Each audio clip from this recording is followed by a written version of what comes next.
जय मसीह की मेरे प्रिय भाइयों और बहनों। आज का मेरा ये सवाल है कि पुनर्जन्म होता है या नहीं। बाइबल इस विषय में क्या कहती है। जैसे कि आपने देखा होगा कि बहुत सारे ग्रंथों में उसमें लिखा है 84 लाख चक्र। कोई कहता है कि 7 जन्म होते, कोई कहता है 84 लाख चक्र हमें काटने होते। अनेक चीज़ अनेक ग्रंथ बोलते हैं, पर बाइबल इस बारे में क्या कहती है। बाइबल पुनर्जन्म के बारे में क्या कहती है, आज हम इस विषय में बात करेंगे। जैसे कि बाइबल में इब्रानियों 9:27 में लिखा हुआ है, और जैसे मनुष्यों के लिए एक बार मरना और उसके बाद न्याय का होना नियुक्त है। इसका मतलब ये है कि बाइबल पुनर्जन्म के बारे में बात नहीं करती। पूरे बाइबल में पुनर्जन्म के बारे में कोई बात नहीं की गई है।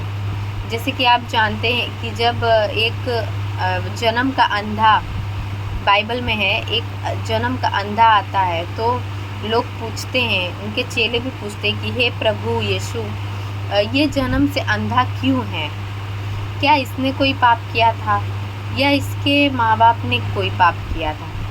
तो प्रभु यीशु क्या जवाब देते हैं कि नहीं, ना इसने पाप किया था ना इसके माँ बाप ने पाप किया था। उनके कहने का मतलब ये था चेलों का कि क्या पिछले जन्म ने इसने कोई पाप किया था इसीलिए जन्म से अंधा है। लेकिन प्रभु यीशु ने ये जवाब दिया कि नहीं, इसलिए ये अंधा नहीं है। ये इसलिए अंधा है ताकि परमेश्वर की महिमा हो सके, कि जन्म के अंधे को आंखें मिली। परमेश्वर कुछ भी कर सकता है। यीशु के कहने का मतलब ये था कि पुनर्जन्म नहीं होता, एक ही बार मरना और एक ही बार जीना होता है। बाइबल ना पिछले जन्म के बारे में बात करती है, ना आने वाले जन्म के बारे में बात करती है। जन्म सिर्फ एक ही होता है, एक बार जीवन मिलता है, एक बार मृत्यु होती है, और जो भी काम होते हैं इसी जन्म में होते हैं।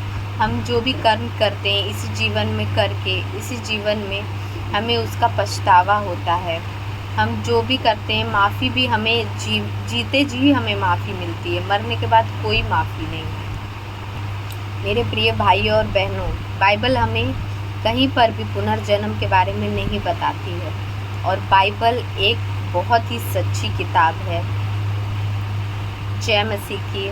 परमेश्वर आपको आशीष दे, इस वचन के द्वारा आपको खूब ब्लेस करे। Thank you.